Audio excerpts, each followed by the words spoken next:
মতো চলবো।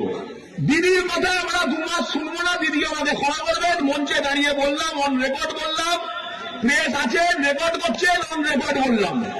কারণ আমি মায়ের বদলা মারে বিশ্বাসী, মারকে বদলা মার।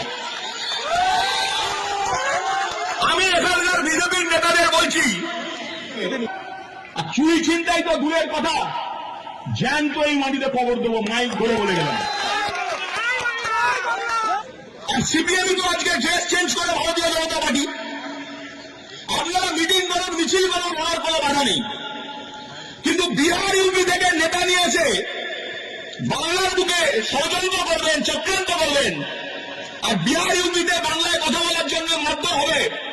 যেদিন মিটিং করবেন তার পরের দিন আপনার ঘর আমি দাঁড়িয়ে করে ভেঙে দেবো।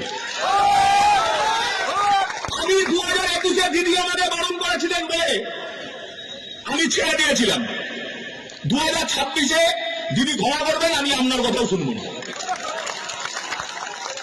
2026-এ আমরা দলের কর্মীরা আমরা আমাদের মতো চলবো।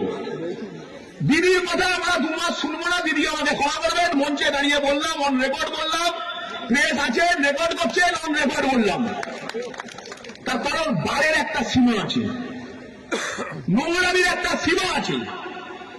চোর ছাত্ররা বিজেপি করবে, চুল্লু ব্যবসায়ীরা বিজেপি করবে, আর চুরি ছিনতাই তো দূরের কথা, জ্যান্ত এই মাটিতে কবর দেবো, মাইক ধরে বলে গেলাম।